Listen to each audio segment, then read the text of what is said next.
In probability theory, Lorden's inequality is a bound for the moments of overshoot for a stopped sum of random variables, first published by Gary Lorden in 1970.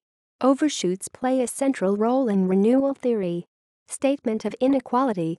Let x1, x2 be independent and identially distributed positive random variables and define the sum Sn equals x1 plus x2 plus xn.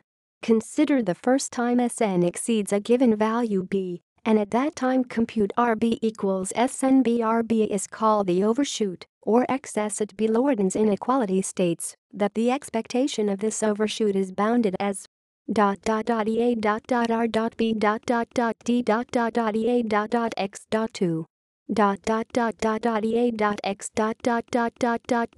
Display style apparator name rb lect frac apparator name x2 apparator name x. Proof.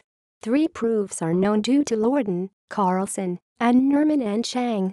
See also Wald's equation. References